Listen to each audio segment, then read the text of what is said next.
नमस्कार दोस्तों, study with mind map YouTube channel में आपका बहुत बहुत स्वागत है। आज का हमारा जो प्रैक्टिस सेट है वो है आपका चौथा।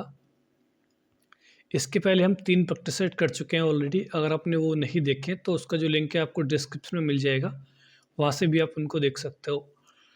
इस वाले प्रैक्टिस सेट में आपके 1 से लेके 20 तक वो क्वेश्चन है जो कि एसएससी जीडी में प्रीवियस ईयर में पूछे गए हैं, और 20 से लेके 25 तक जो क्वेश्चन होंगे इसमें वो क्वेश्चन होंगे जो कि एसएससी जीडी नहीं पूछता और हमने एक्स्ट्रा एड ऑन कर दिए हैं वो। अगर आप एसएससी जीडी का केवल प्रीवियस ईयर करना चाहते हो तो आप 1 से लेके 20वें क्वेश्चन तक ही देख सकते हो। अगर आपको तैयारी आपको और भी अच्छी करनी है, पूरी हिंदी को देखना है, तो आप पूरी वीडियो देख सकते हो। तो शुरू करते हैं अपना आज का डिस्कशन।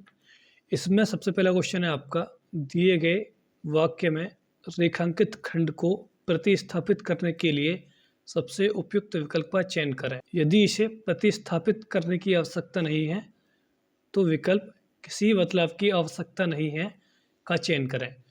और वाक्य है आपका, वह मिलनसार था इसलिए उन्होंने कई मित्र बना लिए। तो यहाँ पे हमारा कौन सा राइट ऑप्शन है? ऑप्शन ए, इसलिए उसने कई मित्र बना लिए। ऑप्शन बी, कोई बदलाव की आवश्यकता नहीं। ऑप्शन सी, इसलिए उनके कई मित्र बना लिए। या ऑप्शन डी, इसलिए उसने कई मित्र बना लिए। तो यहाँ पे हमारा जो राइट आंसर है वो होगा आपका डी, इसलिए उसने कई मित्र बना लिए। अगला क्वेश्चन आता है आपका, दिए गए वाक्य में रेखांकित खंड को प्रतिस्थापित करने के लिए सबसे उपयुक्त विकल्प का चयन करें। यदि इसे प्रतिस्थापित करने की आवश्यकता नहीं है तो विकल्प किसी बदलाव की आवश्यकता नहीं है का चयन करें। वाक्य है आपका, उस समय यमुना में जल तो अधिक न थी और मगरमच्छ भी बहुत थे। तो यहाँ पे जो कौन सा ऑप्शन आपका सही है? ऑप्शन ए, पानी तो अधिक न थी। या ऑप्शन बी, कि अधिक न थे। या ऑप्शन सी, किसी बदलाव की आवश्यकता नहीं है। या ऑप्शन डी, जल भी अधिक न था। तो यहाँ पे हमारा जो राइट आंसर है वो है आपका डी, जल भी अधिक न था। अगला क्वेश्चन आता है आपका, परुष का विलोम शब्द होगा। ऑप्शन ए आकर्षण, ऑप्शन बी कठोर, ऑप्शन सी कोमल, या ऑप्शन डी कर्कश। तो यहाँ पे हमारा जो राइट आंसर है वो होगा आपका सी, कोमल। आकर्षण को होता है विकर्षण, कठोर को होता है कोमल, कर्कश का होता है मधुर। अगला क्वेश्चन आता है आपका, भार्या का पर्यायवाची है। ऑप्शन ए पत्नी, ऑप्शन बी दुहिता, ऑप्शन सी बहन, या ऑप्शन डी पुत्री। तो यहाँ पे हमारा जो राइट आंसर है वो है आपका ए, पत्नी। अगला क्वेश्चन आता है आपका, रिक्त स्थान को भरने के लिए सबसे उपयुक्त शब्द का चयन करें। तो यहाँ पे आपका वाक्य है, आज डैश बाजार जाना है। ऑप्शन ए मैंने, ऑप्शन बी मेरे को, ऑप्शन सी मुझको, या ऑप्शन डी मुझे।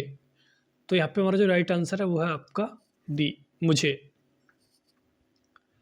अगला क्वेश्चन आता है आपका, सही वर्तनी वाले शब्द का चयन करें। ऑप्शन ए सन्यासी, ऑप्शन बी सन्यासी, या ऑप्शन सी सन्यासी, या ऑप्शन डी सन्यासी। तो यहाँ पे हमारा जो राइट आंसर है वो है आपका सी। नेक्स्ट क्वेश्चन आता है आपका, दिए गए शब्द का विलोम चुनें। शब्द है आपका लघु, तो इसका विलोम कौन सा है? ऑप्शन ए महान, ऑप्शन बी सौम्य, ऑप्शन सी दाता, या ऑप्शन डी गुरु। तो यहाँ पे हमारा जो राइट आंसर है वो है आपका डी, गुरु। अगला क्वेश्चन आता है, दिए गए वाक्य का वह भाग ज्ञात करें जिसमें कोई त्रुटि है। यदि कोई त्रुटि नहीं है तो कोई त्रुटि नहीं है चुने। वाक्य है आपका, 5 नगरों का नाम बताइए जहाँ जनसंख्या घनत्व अधिक है। ऑप्शन ए 5 नगरों का नाम बताइए। ऑप्शन बी जहाँ जनसंख्या घनत्व। ऑप्शन सी कोई त्रुटि नहीं है, या ऑप्शन डी अधिक है। तो यहाँ पे हमारा जो राइट आंसर है वो है आपका ए 5 नगरों का नाम बताइए। अगला क्वेश्चन आता है आपका, दिए गए वाक्य का वह भाग ज्ञात करें जिसमें कोई त्रुटि है। यदि कोई त्रुटि नहीं है तो कोई त्रुटि नहीं है चुनें। तो वाक्य है आपका, इस परिसर में अनधिकार प्रवेश वर्जित है, कोई त्रुटि नहीं है। तो यहाँ पे हमारा जो राइट आंसर कौन सा होगा, यहाँ पे होगा ऑप्शन। अगला क्वेश्चन आता है, दिए गए वाक्यांश के लिए एक शब्द चुनिए। और वाक्यांश है आपका यहाँ पे जो पहले हो चुका हो। ऑप्शन ए अपूर्वा, ऑप्शन बी पूर्वी, ऑप्शन सी भूतपूर्व, या ऑप्शन डी पूर्व कल्पित। तो यहाँ पे हमारा जो राइट आंसर है वो है आपका भूतपूर्व। अगला क्वेश्चन आता है आपका, दिए गए 4 विकल्पों में से उस विकल्प का चयन करें जो नीचे दिए गए मुहावरों का अर्थ व्यक्त करता है। तो भाड़ जोखना, ऑप्शन ए सहायता करना, ऑप्शन बी व्यर्थ समय खोना, ऑप्शन सी आग जलाना, या ऑप्शन डी काम करना। तो यहाँ पे हमारा जो राइट आंसर है वो है आपका बी व्यर्थ समय खोना। अगला क्वेश्चन आता है, पत्थर की लकीर होना मुहावरे का सही अर्थ है। ऑप्शन ए मूर्ख होना, ऑप्शन बी नकल करना, ऑप्शन सी कठोर होना, या ऑप्शन डी बात पक्की होना। तो यहाँ पे हमारा जो राइट आंसर है वो है आपका डी बात पक्की होना। अगला क्वेश्चन आता है, दिए गए वाक्यों के किस भाग में त्रुटि है। वाक्य है आपका, मैं उसकी चातुर्यता से दंग रह गया। तो ऑप्शन ए मैं उसकी, ऑप्शन बी रह गया, ऑप्शन सी चातुर्यता, या ऑप्शन डी से दंग। तो यहाँ पे हमारा जो राइट आंसर है वो है आपका सी चातुर्यता। और यहाँ पे होना चाहिए था चाटुकारिता, तभी एक आपका सही वाक्य होता। अगला क्वेश्चन है आपका, दिए गए वाक्य में रेखांकित अंश को प्रतिस्थापित करने के लिए सबसे उपयुक्त विकल्प का चयन करें। वाक्य है आपका, व्यायाम से शारीरिक प्रगति होती है। तो जो शब्द है आपका प्रगति, उसको यहाँ पे किस ऑप्शन से प्रतिस्थापित किया जा सकता है, अर्थात बदला जा सकता है। ऑप्शन ए उन्नति, ऑप्शन बी विकास, ऑप्शन सी अवनति, या ऑप्शन डी सुंदरता। तो यहाँ पे जो राइट ऑप्शन होगा वो होगा आपका ए उन्नति। अगला क्वेश्चन आता है, दिए गए वाक्यांश के लिए एक शब्द दीजिए। वाक्यांश है आपका, जिसके समान कोई दूसरा ना हो। ऑप्शन ए अद्वितीय, ऑप्शन बी अनंत, ऑप्शन सी अग्रगण्य, या ऑप्शन डी अनादि। तो यहाँ पे हमारा जो राइट आंसर है वो है आपका ये अद्वितीय। अगला क्वेश्चन आता है, दिए गए शब्द के समानार्थी शब्द का चयन करें।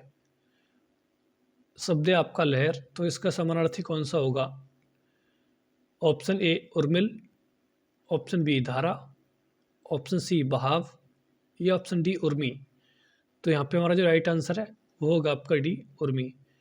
जब हम लहर के समानार्थी शब्द की बात करते हैं तो इसके होते हैं वीची, उर्मी, तरंग, लहरी, हिलोर। ये सभी लहर के पर्यायवाची हैं। अगला क्वेश्चन आता है, दिए गए वाक्यांश के लिए एक शब्द दीजिए। वाक्यांश है आपका, जिसे कभी बुढ़ापा न आए। ऑप्शन ए अज्ञेय, ऑप्शन बी अमृत्य, ऑप्शन सी अमर, या ऑप्शन डी अजर। तो यहाँ पे हमारा जो राइट आंसर है वो है आपका डी अजर। जिसे कोई बुढ़ापा ना आए वो आपका अजर, और जिसे कोई जीत ना सके वो आपका अजय, और जिसने मृत्यु को जीत लिया हो, जिसने मृत्यु को जीत लिया वो आपका अमृत्य, और जो न मरने वाला हो वो आपका अमर। अगला क्वेश्चन आता है आपका, सदैव में प्रयुक्त संधि का नाम है। ऑप्शन ए व्यंजन संधि, ऑप्शन बी स्वर संधि, ऑप्शन सी विसर्ग संधि। तो यहाँ पे जो राइट ऑप्शन है आपका वो है आपका स्वर संधि। अगला क्वेश्चन आता है, संधि शब्द का सही संधि विच्छेद शब्द है। ऑप्शन ए सम प्लस धी, ऑप्शन बी सम प्लस धी, या ऑप्शन सी सम प्लस धी, या ऑप्शन डी इनमें से कोई नहीं। तो यहाँ पे हमारा जो राइट आंसर है वो होगा आपका बी सम प्लस थी। तो जब हम संधि की बात करते हैं तो जब दो ध्वनियों या फिर दो वर्णों के मिलने से जो विकार आता है उसको हम संधि बोलते हैं, और ये आपकी 3 प्रकार की होती है। पहली आपकी स्वर संधि, दूसरी आपकी व्यंजन संधि, तीसरा आपका विसर्ग संधि। जब हम स्वर संधि की बात करते हैं तो ये आपकी 5 प्रकार की होती है। पहला आपका दीर्घ, दूसरा गुण, तीसरा वृद्धि, चौथा यड़, पांचवा आपका अयादि। ऐसे ही आपके व्यंजन संधि के कुछ नियम होते हैं, जैसे ता संबंधी, मा संबंधी, और ऐसे ही आपके विसर्ग संधि होती है, इसमें भी कुछ नियम होते हैं। अगला क्वेश्चन आता है आपका, विशेषण के कितने भेद होते हैं। Option A 4, option B 6, option C 5, या ऑप्शन डी 3। तो यहाँ पे हमारा जो राइट आंसर है वो है आपका ए 4। और जब हम विशेषण की बात करते हैं तो 4 प्रकार के होते हैं, गुणवाचक, परिमाणवाचक, संख्यावाचक, सार्वनामिक। और जो परिमाण होते हैं, परिमाणवाचक आपके 2 प्रकार के होते हैं, निश्चित परिमाणवाचक, अनिश्चित परिमाणवाचक। वहीं जो संख्यावाचक होते हैं वो भी 2 प्रकार के होते हैं, निश्चित संख्यावाचक और अनिश्चित संख्यावाचक। और जो सार्वनामिक होते हैं वो 2 प्रकार के होते हैं, मौलिक और यौगिक। तो ये थे आपके विशेषण। अगला क्वेश्चन आता है, भाषा की सबसे छोटी इकाई है। ऑप्शन ए शब्द, ऑप्शन बी व्यंजन, या ऑप्शन सी स्वर, या ऑप्शन डी वर्ण। तो यहाँ पे हमारा जो राइट आंसर है वो है आपका डी वर्ण। अगला क्वेश्चन आता है, उस डाली पर एक तोता बैठा है, वाक्य में काल है। ऑप्शन ए पूर्ण भूतकाल, ऑप्शन बी पूर्ण वर्तमान काल, या ऑप्शन सी अपूर्ण भूतकाल, या ऑप्शन डी सामान्य भूतकाल। तो यहाँ पे हमारा जो राइट आंसर है वो है पूर्ण वर्तमान काल। तो जब हम काल की बात करते हैं तो काल आपके 3 प्रकार के होते हैं, पहला भूतकाल, फिर आपका वर्तमान काल, फिर आपका भविष्य काल। जो भूतकाल होता है वो आपका 6 प्रकार का होता है, वर्तमान काल आपका 6 प्रकार का होता है, और भविष्य काल आपका 3 प्रकार का होता है। अगला क्वेश्चन आता है, आस्तिक का विलोम शब्द होगा। ऑप्शन ए मानव, ऑप्शन बी नास्तिक, ऑप्शन सी दानव, या ऑप्शन डी अलौकिक। तो यहाँ पे हमारा जो राइट ऑप्शन है वो है आपका बी नास्तिक। अगला क्वेश्चन आता है, कन्यादान में कौन सा समास है। ऑप्शन ए कर्मधारय, ऑप्शन बी तत्पुरुष, ऑप्शन सी द्विगु, या ऑप्शन डी बहुब्रीहि। तो यहाँ पे हमारा जो राइट ऑप्शन है वो है आपका बी तत्पुरुष। तत्पुरुष में भी कौन सा होगा आपका संबंध, क्योंकि जो शब्द है आपका एक कन्यादान, तो इसका अर्थ है आपका कन्या का दान। और जब हम का शब्द की बात करते हैं ना, तो का, की, के और रा, री, रे, ये जो शब्द होते हैं ये कहीं ना कहीं आपके संबंध को दर्शाते हैं। तो यहाँ पे जो होगा संबंध तत्पुरुष समास होगा। वहीं जब हम समास की बात करते हैं तो इसके आपके 6 भेद होते हैं, अव्ययीभाव, कर्मधारय, द्विगु, द्वंद्व, बहुब्रीहि, तत्पुरुष। और जब हम तत्पुरुष की बात करते हैं तो ये भी खुद आपका 6 प्रकार का होता है। नेक्स्ट क्वेश्चन आता है, चरण कमल बंदो हरी राई, इन पंक्तियों में कौन सा अलंकार है? ऑप्शन ए उपमा अलंकार, ऑप्शन बी यमक अलंकार, या ऑप्शन सी रूपक अलंकार, या ऑप्शन डी श्लेष अलंकार। तो यहाँ पे हमारा जो राइट आंसर है वो है आपका सी रूपक अलंकार। जब हम अलंकार की बात करते हैं तो ये 3 प्रकार के होते हैं, शब्दालंकार, अर्थालंकार और उभय अलंकार। और जो आपका शब्दालंकार होता है वो भी खुद 4 प्रकार का होता है, अनुप्रास, यमक, श्लेष और वक्रोक्ति। वहीं अर्थालंकार आपके कई प्रकार के होते हैं, बट हमने यहाँ पे मुख्यतः जो हैं 8 प्रकार के वो ले लिए हैं। ऐसा नहीं है कि ये केवल 8 ही प्रकार के हैं, इसके अलावा भी हैं, मगर हमने जो उठाया है यहाँ पे वो इम्पोर्टेंट उठाया है। सबसे पहला है इसमें उपमा, रूपक, उत्प्रेक्षा, प्रतीप, उपमेय उपमा, भ्रांतिमान, अपहुति, संदेह। ये आपके 8 मुख्य प्रकार के अलंकार होते हैं। तो ये था हमारा आज के प्रैक्टिस सेट आपको कैसा लगा है कमेंट सेक्शन में ज़रूर बताइए। अगर वीडियो आपको अच्छा लगा है तो वीडियो को लाइक करिए, चैनल को सब्सक्राइब करिए और ज़्यादा से ज़्यादा लोगों के लिए आप शेयर करिए। मिलते हैं आपको नेक्स्ट वीडियो में। धन्यवाद।